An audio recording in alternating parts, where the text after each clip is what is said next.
அன்பு நண்பர்களே, உங்கள் அனைவருக்கும் எனது வணக்கம். நான் தான் திருச்சி சீனிவாசன் உங்களிடையே இந்த வாரம் பேசுகிறேன். நமது நடிகர் திலகம் ஆருயிர் அண்ணன் உலக மகாநாயகன் சிவாஜி அவருடைய அற்புதங்களை ஒவ்வொரு வாரமும் பார்த்துட்டு வரோம். இந்த வெள்ளிக்கிழமை நம்ம பார்க்க போகிற படம் நம்ம வரிசையில் 94வது படம். என்ன படம்னாக்கா, அண்ணன் வந்து எஸ்வி சுப்பையாக்காக ரொம்ப அவர் கஷ்டப்பட்டாருன்னு சொல்லிட்டு ஒரு படம் பண்ணித்தராரு. எப்படி பண்ணித்தராருன்னா, ஒரு கௌரவ ரோல் மாதிரி தான் வச்சுங்களேன். மொத்தத்துக்கே ஒரு அரை மணி நேரம் தான் ஒரு சீன் வரும், 35 நிமிஷம் வரும். ஆனால் அந்த படம் பிளாக் அண்ட் ஒயிட் படம் எதிர்பார்த்ததுக்கு மேலே வசூல் அள்ளிடுச்சு. அண்ணன் காசு வேணான்னு சொல்லிட்டாரு. ஆனால் சுப்பையாவுக்கு மனசு இதாகி இவ்வளோ காசு வந்துருச்சு அப்படின்னு சொல்லிட்டு டிஃபன் பாக்ஸ், அடுக்கு டிஃபன் பாக்ஸில் பணத்தை ரொப்பி வச்சு அண்ணன்ட்ட போய் கொடுங்கன்னு சொல்லியிருக்காரு. இவர் வந்து பிரித்து பார்த்துட்டு கடுப்பாயிட்டார். ஆனால் காசே வேணான்னு சொன்னால் அப்புறம் எதுக்கு காசெல்லாம் தரான்னு சொல்லி திருப்பி கொடுத்துட்டார். அண்ணனோட மனசு பாருங்கள். அந்த படம் வந்து ஊருக்கெல்லாம் ஒரு காவல் தெய்வம், நமக்கு ஒரு காவல் தெய்வம், நமக்கெல்லாம் யார்? அவர் தானே, சிவாஜி தானே. அந்த படம் தான் நம்ம இன்றைக்கி பார்க்க போகிறோம். அப்போயே நடிப்புனா நடிப்பு, அப்படி ஒரு நடிப்பு, நம்மளால் மிரள வைப்பார். அது சிம்ம குரலும், அப்படியே குரலுக்கும் அதுக்கும் பார்வையும் அந்த கம்பீரமும், அப்பா மிடுக்கான நடிப்பு அண்ணனுக்கு. நமக்கெல்லாம் அப்படியே அது சக்கரை பொங்கல் சாப்பிட்ட மாதிரி அந்த படத்தில் அவர் வர சீன் மட்டும். இது வந்து அண்ணனுக்கு 128வது படம். 1/5/1969 வந்திருக்கு.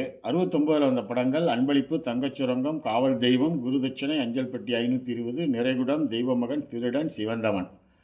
இதில் தெய்வமகன், திருடன், சிவந்தமன் 3 வரிசையாக கடைசியில் வந்திருக்கு. எல்லாம் 100 நாள் ஹேட்ரிக் மாதிரி அடிச்சிருக்காரு அந்த வருஷத்தில். இது மாதிரி அண்ணனோட புகழ் வந்து நம்ம நிறையா சொல்லிக்கிட்டே போகலாம். ஏன்னா இப்போ நண்பர்களே, ஒன்று நான் முக்கியமாக உங்கள்கிட்ட சொல்லணும்னு ஆசைப்பட்றேன். என்னை வந்துட்டு ரொம்ப பேர் என்ன நினச்சிட்ருக்கானுங்க, இவர் பிஜேபி அப்படின்னு நினச்சிக்கிட்டு ரொம்ப தீவிரவாதி போல் இருக்குது அப்படின்னு நினச்சிக்கிட்டு ஒன்று சொல்கிறேன். என்ன மாதிரி ஒரு காங்கிரஸில் வெறியாக இருந்தவன் எவனுமே இருக்க மாட்டான். அண்ணன் சிவாஜி உயிரோடு இருந்தப்போ அவர் காங்கிரஸில் இருந்தார், நாங்களாம் காங்கிரஸில் தான் இருந்தோம். அப்போ நம்ம ஞாயிற்றுக்கிழமை பழைய படம் போடும்போது நம்ம திருச்சியில் நாங்கள் சாயந்தரம் 6 மணி ஷோ, ரசிகர்கள் பூரா குவிஞ்சிருவோம். வந்து படத்தை பார்த்து அன்றைக்கி ஃபுல்லாக கைத்தட்டி ஒரே ஆரவாரம் பண்ணி சந்தோஷமாக வீட்டுக்கு போவோம். அப்போ அந்த ஞாயிற்றுக்கிழமை ஏதாவது ஒரு படம், பழைய படம் நாங்கள் கூடுவோம். அப்போ பார்த்தீங்கன்னா நான் கதர் சட்டை, வெள்ளை கதர் சட்டை தான் போட்டுட்டு போவேன் சினிமாவுக்கு. நம்ம நண்பர்கள்லாம் சொல்லுவாங்க, அண்ணன் சீனிக்கு என்ன சிவாஜி மேலே இவ்வளோ பிரியம், ஒரு படத்துக்கு கூட அவர் காங்கிரஸ்ன்றதுனால கதர் சட்டை போட்டு வராரு அப்படின்னு சொல்லி பெருமையாக பேசுவானுங்க. அது மாதிரிலாம் நான் இருந்தவன். அது மட்டும் இல்லை, அண்ணன் அரசியல் மாநாடெல்லாம் நடத்தினார். அங்கெல்லாம் போயிட்டு வந்தேன். 2 நாள் லீவ் போட்டு ஆஃபீஸ்க்கு அந்த மாநாடெல்லாம் நான் அட்டன் பண்ணிட்டு வந்தேன். அப்போ தான் அண்ணனை வந்து கூடிய சீக்கிரம் தமிழ்நாட்டு காங்கிரஸ் தலைவராக நியமிக்கணுன்றதை நீங்கள் பலத்த கரவோச மூலமாக இந்திரா காந்தி காதுக்கு ஏற்ற மாதிரி கைத்தட்டணும்னு சொல்லி வெங்கட்ராமன் அப்போ இருந்தார். அவர் அந்த மீட்டிங்கில் சொல்கிறாரு, நாங்களாம் கைத்தட்டுறோம் அப்படிலாம் சொல்லி அவங்க ஏமாற்றிட்டு தான் இருந்தாங்க. கொடுக்கல. பழனி ஆண்டியை போகிறதுக்கு முன்னாடி கூட இவருக்கு வர்ற மாதிரி இருந்துச்சு. போஸ்டர்லாம் அடித்து ரெடி பண்ணி வச்சுருந்தோம். கடைசியில் தலைவர் பண்ணலை. இப்படியே இருக்கிற பட்சத்தில் தான் அவர் என்ன பண்ணார், மூப்பனாரையே அறிமுகப்படுத்தினது அவர் தான் இந்திராந்திக்கிட்ட. அதுக்கப்புறம் அவர் நல்லா ஒட்டிக்கிட்டார் அங்கே போய். ஆனால் இதே அண்ணன் சிவாஜிக்கு வந்து இந்த நர்கீஸ் செத்தோடனே எம்பி போஸ்ட்டு கொடுக்கறதுக்கு மூப்பனார் எகெயின்ஸ்ட்டு அமிதாப் பச்சனுக்கு கொடுக்க சொல்லிலாம் சப்போர்ட் பண்ணிட்டாங்க. அப்போ தான் அண்ணன் ரொம்ப கடுப்பாகி, நான் வந்து என்ன நம்பினவங்களாம் முதுகில் குத்துறாங்க அப்படின்னு சொல்லுவார். அது கூட அந்த ஒரு ஆட்டி வித்தால் யாராலும் ஒரு பாட்டில் கூட சொல்லுவார், நண்பனிடம் தோற்று விட்டேன் பாசத்தாலேன்னு. இதெல்லாம் அதுக்கு தான், மூப்பனாருக்கு தான் அவர் சொன்னதே. இருந்துக்கிட்டே தான் இருந்தோம். காங்கிரஸில் எல்லாம் நம்ம இருந்தோம். கடைசியாக என்ன பண்ணாங்க, எம்ஜிஆர் இதானோடனே நைஸாக அப்போ வந்து இது பண்ணிவிட்டு மூப்பனார் முதல்வராக்கிறதுக்கு சதி திட்டம் தீட்டி பண்ணும்போது தான் அண்ணன் என்ன ஆகிட்டார், வெறி ஆகிட்டு 5 எம்எல்ஏ, அதில் ஒருத்தன் வந்து உடனே கட்சி மாறிட்டான்னு வச்சுங்க. 4 எம்எல்ஏ வச்சுட்டு சட்டசபையில் ஒரு கலக்குனார். அதை வரவிடாமல் பண்ணார். அப்போ தான் அவருக்கு காங்கிரஸ் மேலே ஒரு பிரியமே சுத்தமாக போயிடுச்சு. அதுக்கு முன்னாடி என்ன பண்ணார், இந்த எம்பி கொஞ்சம் பேர், அதில் இந்த திருச்சி அடைக்கல் ராஜுக்கு அண்ணன் தான் பரிந்துரை பண்ணுறாரு. காங்கிரஸ் கொடுக்கல. உடனே என்னோட மத்திய அரசு விருதெல்லாம் திரும்பி வாங்கிக்கங்கலாம் அண்ணன் அறிக்கை விட்டு, ராஜீவ்காந்தி அப்புறம் கூப்பிட்டு வச்சு பேசி, அப்போ தான் அந்த சீட்டு கொடுக்குறாங்க. அடைக்கல் ராஜ் ஜெயிக்கிறதுக்கு நாங்கள்லாம் வந்து அவ்வளோ இங்கே, அதாவது நான் வந்து முத்தரசநல்லூர் திருச்சியில், அந்தநல்லூர் ஒன்றியம் தான் எங்களுது. போயிட்டு எல்லா இடத்துலையும் அவனுக்கு போஸ்டர்லாம் ஒட்டி நல்லா லீடிங்கில் ஜெயிக்க வச்சு வெடிலாம் வச்சு கொண்டாடுறோம். ஃபஸ்ட்டு அண்ணன் வாங்கி கொடுத்த சீட்டில் ஜெயித்ததுனால. இதெல்லாம் பண்ணிவிட்டு நம்ம அவ்வளோ வெறியாக இருந்தேன் நான் காங்கிரஸில். அண்ணன் மேலே, அண்ணனுக்காகவே, இன்னும் சொல்லப்போனால் பெருந்தலைவர் காமராஜர் கூட எனக்கு தெரியாது. அவரை பற்றி படிச்சிருக்கேன், போயிருக்கேன். அவரை கூட இன்னைக்கு வரைக்கும் அவரை ஒரு குருவாக மனசில் வச்சுட்டு நான் கொண்டாடுறதுக்கு காரணமே அண்ணன் சிவாஜிக்காக மட்டும்தான். அதை நல்லா புரிஞ்சுக்கணும். அது மாதிரி தான் காங்கிரஸை எல்லாம் பண்ணிக்கிட்டு இருந்தோம். அவர் அப்புறம் வெளியில் வந்துட்டார். வெளியில் வந்ததுக்கப்புறம் டக்குன்னு தமிழக முன்னேற்ற முன்னணி ஆரம்பிக்கிறாரா.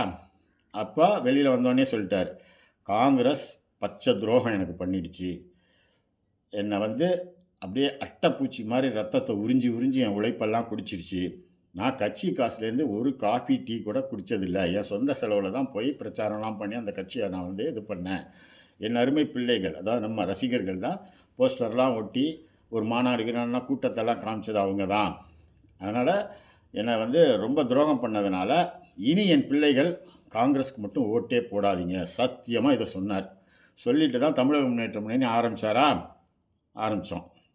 அடுத்த நாள் காலையில் எங்கள் வீட்டு மாடியில் தாமு கொடியை பறக்க விட்டாங்க.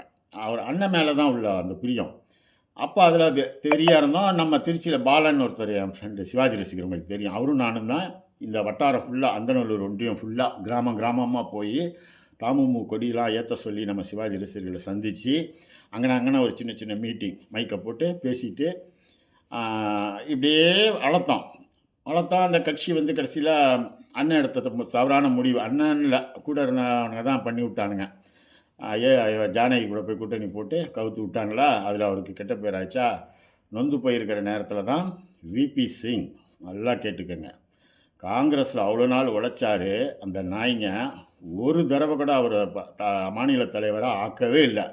கடைசி வரைக்கும் அவரை சும்மா கைப்பந்து மாதிரி, கருவேப்பிலை மாதிரி யூஸ் பண்ணிக்கிட்டு இருந்தானுங்க. ஆனால் விபி சிங் அப்போ காங்கிரஸை எதிர்த்து ஜனதாதள தலைவராக இருக்கார், பிரதமராக இருக்கார், இந்தியாவோட பிரதமராக இருக்கார். அவர் அண்ணன் சிவாஜிக்கிட்ட பேசி தமிழ்நாடு ஜனதாதள தலைவர், மாநில தலைவர், முதல்ல அண்ணனுக்கு கொடுத்து அழகு பார்த்தவர் அந்த விபி சிங். அவரை நான் மறக்கவே மாட்டேன்.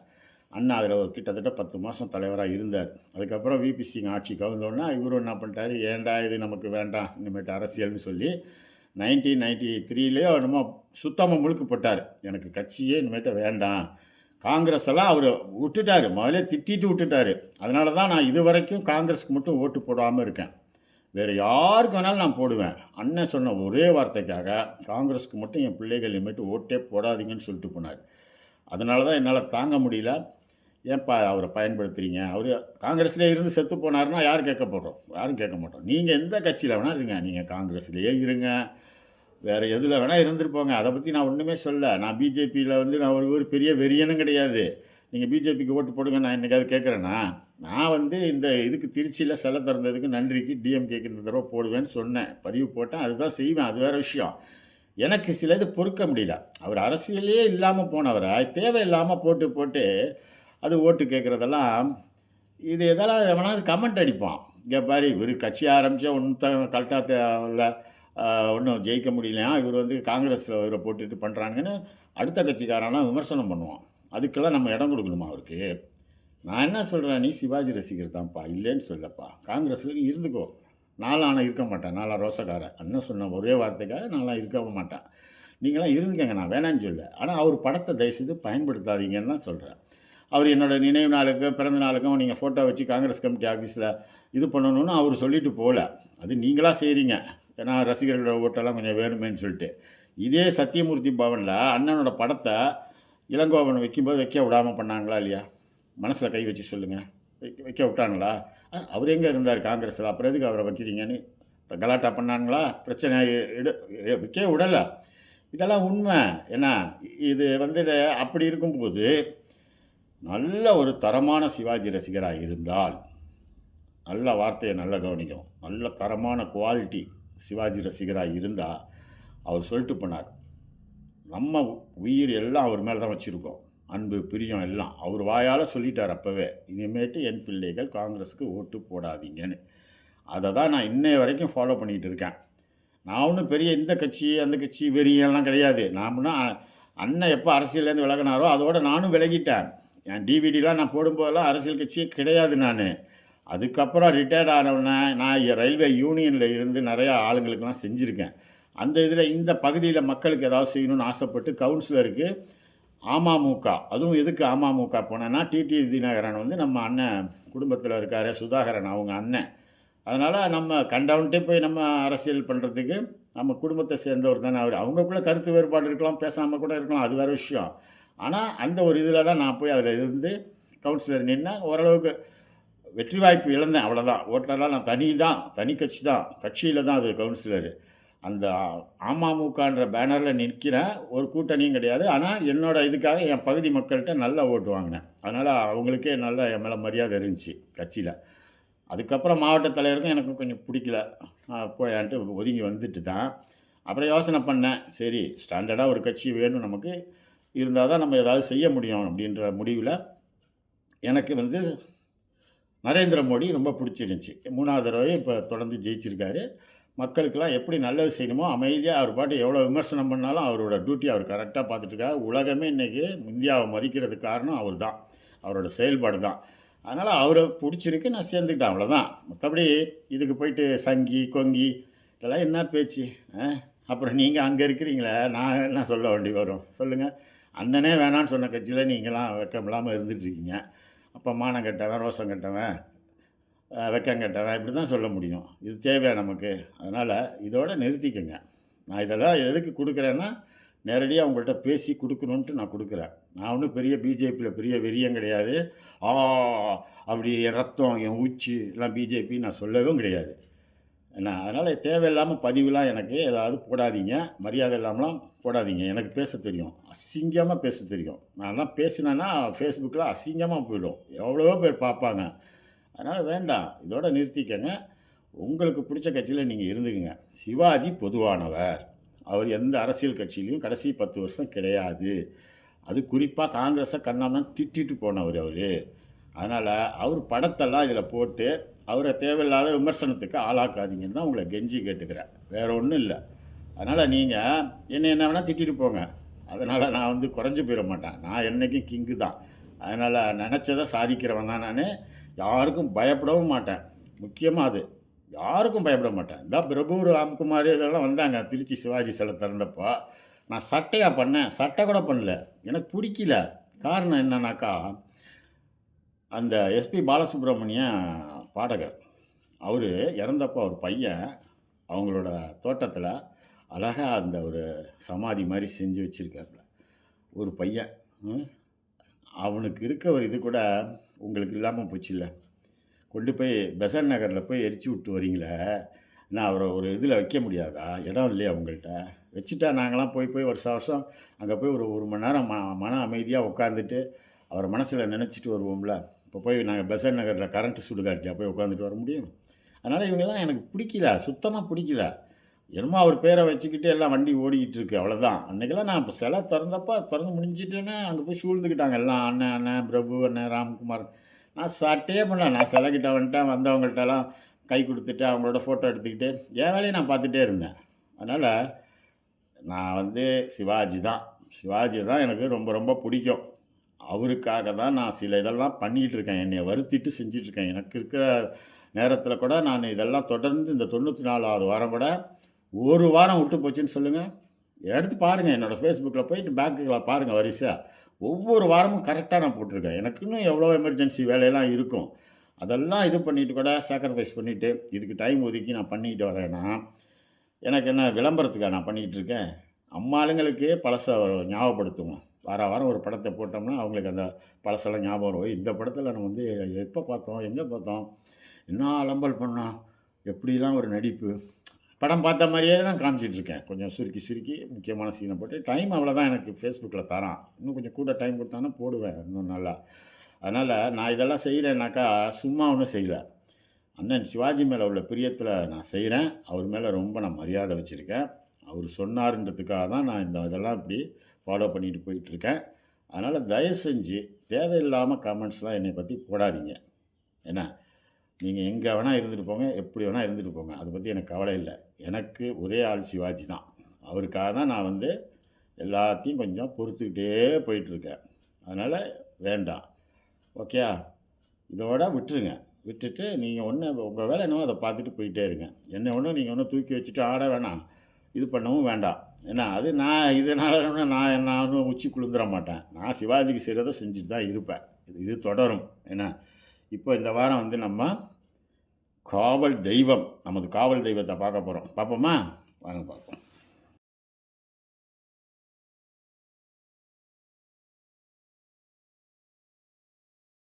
இந்த கட்சிக்கு 100 ஆண்டு கால சரித்திரம் இருக்கு. இது உங்களை நம்பி இல்ல. அடி சக்க சொல்லுவீங்களா? இப்ப சொல்லுவீங்க, நல்லா சொல்லுங்க. உங்க கட்சிக்கு போஸ்டர் ஓட்ட ஆளே இல்லைன்னு சொன்னப்போ கையில பசபக்கிட்டோட ஆயிரக்கணக்கான பிள்ளைகள் உங்களுக்காக தெருவில் சுத்திக்கிட்டே இருந்தாங்க. உங்க கட்சிக்கு வேலை செய்யறதுக்கு ஆளே இல்லைன்னு சொல்லிடக்கூடாதுங்கிறதுக்காக தேர்தல் நேரத்தில் ஆயிரக்கணக்கான பிள்ளைகளுக்கு உங்க கட்சி வண்ணம் பூசி கட்சிக்குள்ள தள்ளிக்கிட்டே இருந்தேன். படைக்கிறதுக்கு நாங்க, படைக்கிறதுக்கு நீங்களா? இந்த நாட்டில் இருக்கிற பட்டி தொட்டியெல்லாம் நான் போய் தொண்டை கைய கத்தலேன்னா எலெக்ஷன்ல உங்க டப்பா சட்டம் ஜெங்கி போயிருக்கும். இப்படி எல்லாம் உழைச்சனே, இதுக்காக இதுவரைக்கும் நான் ஏதாவது கூலி கேட்டிருப்பா? இந்த கட்சியினுடைய கடைசி தொண்டைன்னு தானடா நான் சொல்லிக்கிட்டே இருக்கேன். உங்களுக்கு பதவி கிடைக்கல, அதனால சீட்டு இந்த பழம் பிடிச்சுன்னு நீங்க ஒதுங்குறீங்க. பரதேசி, நான் பழத்தை தேடி பாரெல்லாம் சுற்றிய பழனியாண்டி இல்லடா, அன்னையை மட்டும் வர வந்து அருங்கறி வாங்கிய கணேசன். உங்களுக்கு பதவி ஆசை இல்லன்னா நம்ம கட்சி தானே நாட்டு ஆளுதுன்னு கட்சிக்குள்ளார குழப்பம் உண்டு பண்ணாம இருக்கலாம் இல்லையா? பெரியவர் தட்டி கேட்கலன்னா இந்த தேசத்தையே புட்டு புட்டு தின்னுடுவீங்களே ஐயா.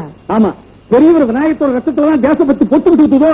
என் தேசபக்தி உனக்கெல்லாம் தெரியும். எடுபடி, நான் எங்க அம்மா வயிற்றுக்குள்ள இருந்தப்போ இந்த நாட்டுடைய விடுதலைக்காக எங்க அப்பா பிரிட்டிஷருக்கு டைனமிட் வச்சு ஜெயிலுக்கு போனாங்களா? பரம்பரையா தேசபக்தியை காப்பாற்றுறதா எங்க குடும்பம். பரம்பரையா பதவியை தேடி அறைய குடும்பம். அண்ணே அண்ணே, அதே சாம்பார் அண்ணே. 500 கேஜி ஆனாலும் ஆனீங்க. ஹோட்டல் தாசப்பிரகாஷ் மாதிரி சிங்கிள் ரூம் கொடுத்துருக்காங்க. என்ன அங்க கட்டன் தொங்குது, இங்க கம்பி போட்டுருக்காங்க, அவ்வளவுதான். அதெல்லாம் உங்க மனசுல வச்சுக்காதீங்க அண்ணே. இந்தாங்க.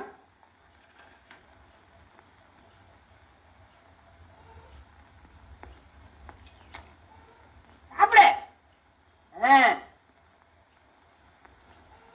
பக்கத்துல கஞ்சி இருக்கு பாரு.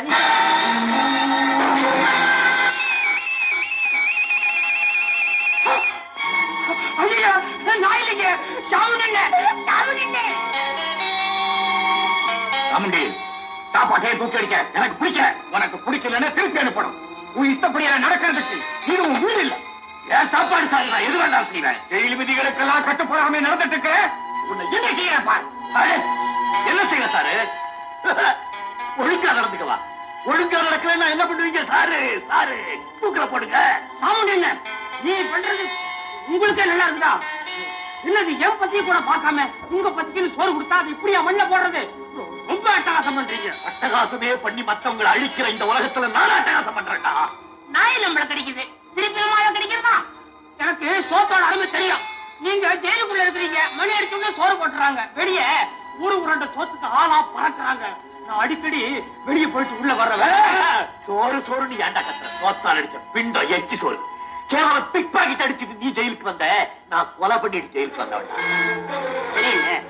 உன் சக்திக்கு நீ கொலை பண்ணலாம், என் சக்திக்கு நான் பிக் பாக்கெட் அடிக்கலாம். அப்படி இல்லாம நான் ஒரு கொலைகாரன்னு வச்சுக்க, நீ ஒரு பிக் பாக்கெட்னு வச்சுக்க. நான் ஏன்டா பிக் பாக்கெட் அடிக்கணும்? உழைச்சு உழைச்சு உருக்கேர்ன உடம்புடா, நான் சிங்கம்டா. என் கையில கிடைச்ச ஒண்ணு அப்படியே நசுக்கி கம்பிக்கு என்ன பூசிடுவேன் பாடம். அடங்க மாட்டே நீ சிங்கமா? நீ அப்பா சிம்ம குரல். அப்ப ஏற்பட்ட சிங்கம் வலையில மாட்டினப்ப என்ன மாதிரி சுண்டலி தான் காப்பாத்திச்சு. 2ஆம் கிளாஸ் பாடம். அப்ப படிக்கிறான், இப்ப வருத்தப்பட்டு என்ன பிரயோஜனம்?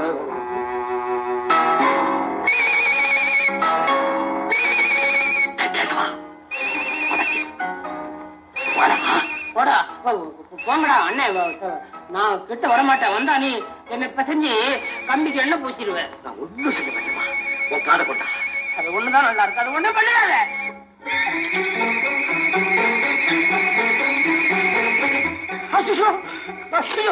ஜெயிலுக்குள்ளியவா?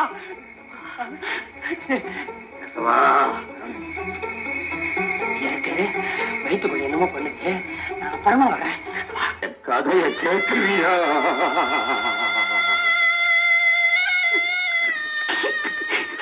சொல்றப்பா, சொல்றேன். இது வரைக்கும் ஒரு பையன் என்கிட்ட கேட்டது கிடையாது. நானும் யார்கிட்டையும் சொன்னது கிடையாது. உன்னை எனக்கு ரொம்ப பிடிக்கும், அதனால தான் சொல்றேன். என் குடிசை சின்னதா இருந்தாலும் அந்த மகாலட்சுமியும் என் குடிசைக்கு குடி வந்த மாதிரி எனக்கு அழகான பொஞ்சாதி ஒருத்தி இருந்தான். கமலம் கமலம்னு பேர். அந்த சின்ன வயசுலயே குத்துயிரும் கொலை உயிருமா அந்த கடவுள் என்கிட்ட இருந்து அவளை பிரிச்சிருச்சு. போனவ சும்மா போயிருக்க கூடாது. தங்க வைக்கிற மாதிரி ஒரு பொன் குழந்தைய கையில கொடுத்து, இந்தாடா இதை வச்சுக்கிட்டு சீரழிஞ்சு போடான்னு சொல்லிட்டு போயிட்டான். பயமாவா அந்த அம்மாவை உரிச்சு வச்ச மாதிரியே அவ்வளவு அழகாவா இருப்பா. சச்சடேன்னு எரிச்ச பழம் மாதிரி அவ்வளவு அழகாச்சு. ஐயோ அவ்வளவு அழகாச்சு.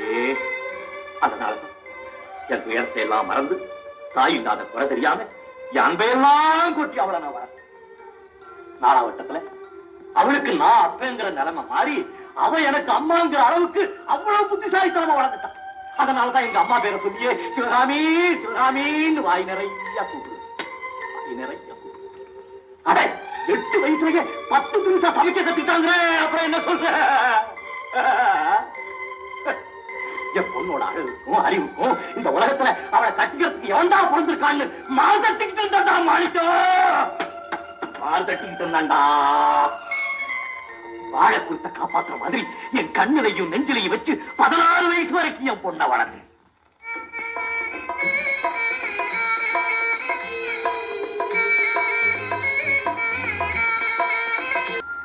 என்னப்பா சாமுண்டி, இப்பதான் வேலைக்கு போறியா?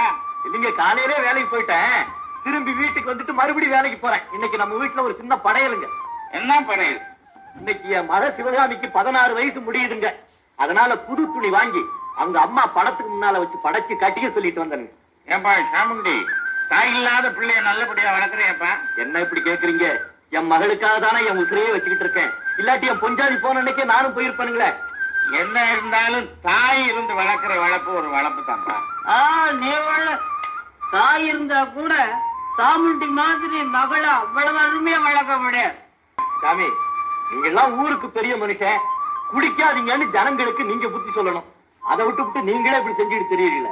பெரிய மனுஷனா லட்சணமா சச்சா அசிங்கமா இருக்காங்க. சாமுண்டி மகளை நீ பார்த்திருக்கிறியா? இல்ல, அந்த மாதிரி ஒரு அழகான பொண்ணு இந்த வட்டாரத்திலே கிடையாது.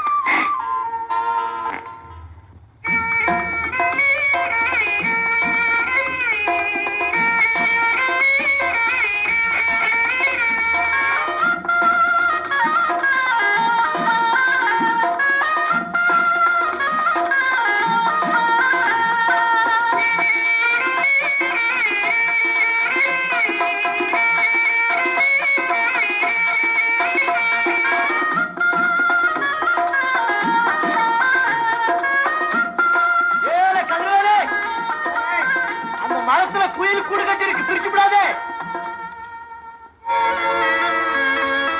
புலிக்குள்ள பாம்பு வேலைக்கு பாருனே.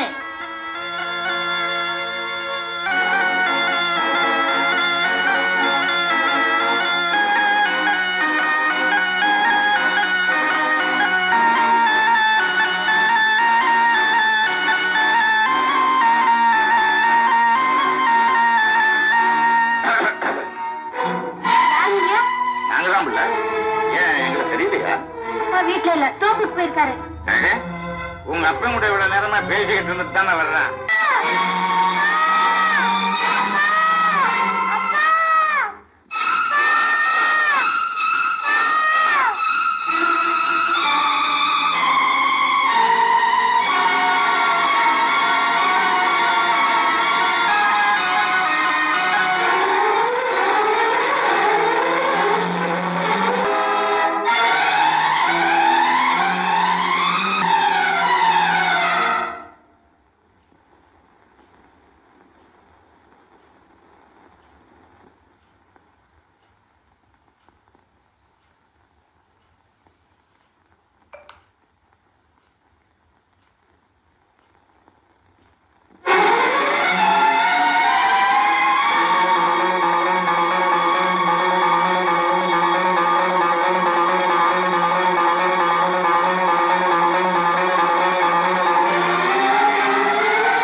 சிவகாமியே, என்ன பாருமா, என்ன பாருமா. ஐயோ, கொஞ்ச நேரத்துக்கு முன்னால கல்யாணம் கொண்டு மாதிரி இருந்தீங்க.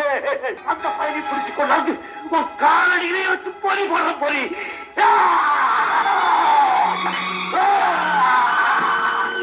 அதுக்கப்புறம் விட்டனா தேடுங்க இன்னொருத்தரையும். கையில கிடைச்சிருந்தா சும்மா கூறு போட்டிருப்பேன். இனிமே நான் யாருக்காக வரணும்? நான் ஒண்ணு சொல்றேன் கேளு. மானம் மரியாதை உள்ளவனா இருந்தா ஜெயிலுக்கு வரக்கூடாது. வந்தா நீயோட திரும்பி வெளியே போகக்கூடாது.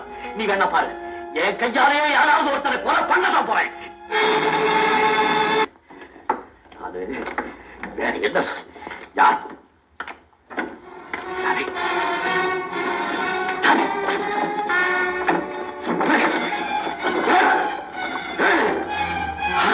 அவனிதான், அவனிதான்.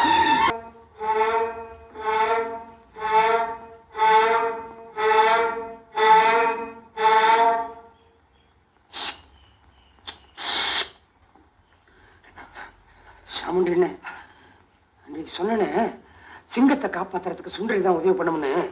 இந்த சிங்கத்தை காப்பாத்துறதுக்காக இந்த சுண்டலி இப்ப வந்திருக்குது. நீ ஆயுள் பூராம இங்க இருந்து கஷ்டப்படுறது எனக்கு கொஞ்சம் கூட பிடிக்கல. எப்படியாவது தச்சுட்டு போயிடு. தச்சுப்பட்டு இருந்து குழந்தை இருக்கிற கம்பி இருக்கிற ரம்பம் இந்த என்ன மாற்றம் காட்டி கொடுத்துறாதே, மறுபடியும் உள்ள போட்டுருவான். நானும் உள்ள வரவா? நீ எனக்கு ஒரு உதவி செய்யணுமே. என்னது? நேற்று ஒரு கைதி உங்கூட வந்தானே, தடிச்சவன், அவன் எங்க இருக்கான்? என்னது? உன்னை தப்பிச்சு போக சொன்னா நீயே அவனை பத்தி கேக்குற? கேசவா, அவன் எனக்கு எவ்வளவு வேண்டியவன் தெரியுமா? 8ஆம் நம்பர் ரூம், 8ஆம் நம்பர் ரூம். என்ன காட்டி கொடுத்துறாத.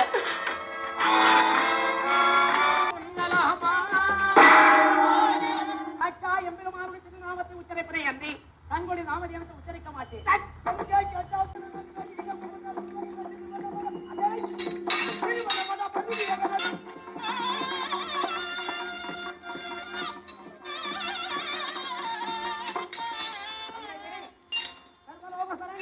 ஆபத்தாந்த அநாதரட்சனாய் விளங்கக்கூடிய ராஜா நாராயணன் தாங்கள் குறிப்பிட்ட இந்த கருத்துப்பத்திலே உதயமாயிருக்கார்.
பக்கத்துல வந்தீங்க, 2 அக்கை செஞ்சிருவேன்.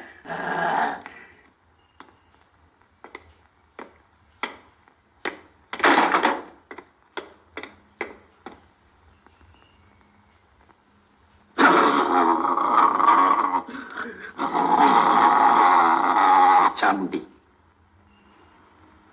வெளியில வா. கதவை சாமுண்டி, வா வெளியே.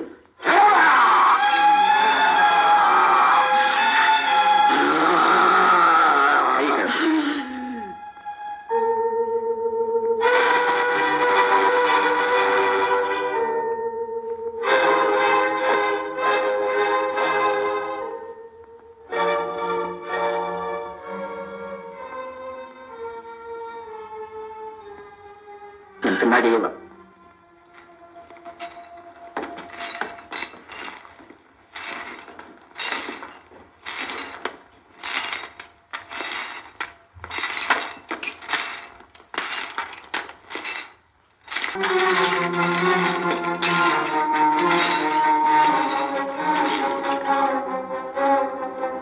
உள்ள போய் உட்கார்.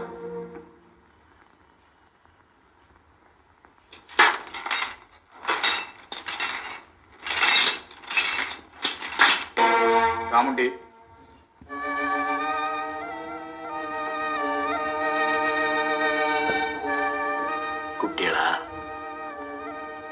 ஆமா, ஒரு துக்ககரமான செய்தியை சொல்ல போறேன்.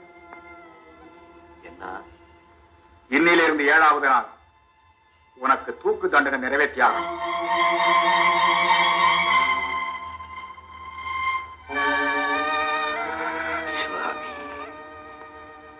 இது என் கல்யாண சமாச்சாரம் வச்சே, ஏன் துக்கமான சமாச்சாரம் சொல்றிய? ஆமா, எப்ப தூக்கு போட போறிய? வர வெள்ளிக்கிழமை காலையில் 5 மணிக்கு. இன்னைக்கு நான் லீவ்ல போறேன். நான் திரும்பி வரும்போது உன்னை இங்க பார்க்க மாட்டேன். நீங்க என்ன பார்க்காட்டி என்னையா, நான் தான் உங்களை பார்ப்பனே, மேல இருந்து என் பொண்ணு பிள்ளைகளோட. சந்தோஷம், போயிட்டு வாங்க. என் சைத்து பாயி, நீதான் ஒரு பாட்டு பாட. நான் முசல்மான் சாமுண்டி, உங்க சாமி பாட்டு எனக்கு தெரியாதே. அடையேண்டா பாவிகளா, இங்க வந்து கூட சாதி மதம்னு பேசிக்கிட்டு இருக்கீங்க. எனக்கு எல்லா சாதியும் ஒண்ணுதான். பாடுமா. பிறப்பதும் போறதும் இயற்கை, சிலர் புகழ்வதும் இகழ்வதும் செயற்கை, பறப்பதும் பாய்வதும் வேட்கை, பணி புரிந்ததும் ஓய்வது வாழ்க்கை. பொறப்பதும் போறதும் இயற்கை, சிலர் புகழ்வதும் இகழ்வதும் செயற்கை, பறப்பதும் பாய்வதும் வேட்கை, பணி புரிந்ததும் ஓய்வது வாழ்க்கை. பச்சை இலை பழுத்துவிடும் மரத்தினிலே, அந்த பழுத்த இலை உதிர்ந்திடுமோர் தினத்தினிலே. இச்சையினால் வந்த இந்த வாழ்க்கையிலே என்னை என்னென்னவோ செய்ய வைத்தான் வேகத்திலே.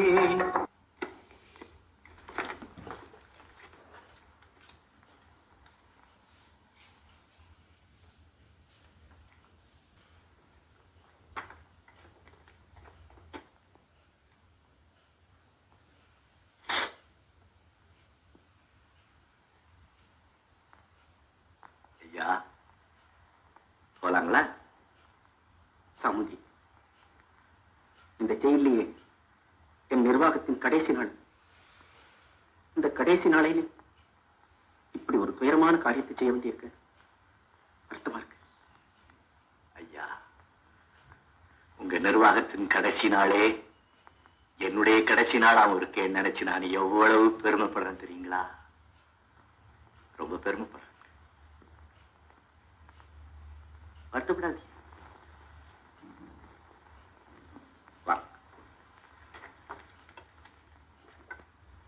அப்பா, ஐயா, என்ன கொஞ்சம் பாருங்களே. ஐயா, அந்த லைட்டை கொஞ்சம் போடுங்க. ஐயா, நான் போறேன். நான் போறேன். எல்லாரும் நல்லபடியா நடந்துகிட்டு சீக்கிரமா வெளியே போய் புரிஞ்சாதி பிள்ளைகளோட சுகமா இருக்கு. ஐயா, சுகமா இருக்கு. நான் போறேன். படம் பார்த்தீங்களா? என்ன நடிப்பு! இன்னைக்கு இந்த படம் பார்த்தோம். அடுத்த வாரம் இன்னொரு படத்தில் சந்திப்போம். நன்றி, வணக்கம்.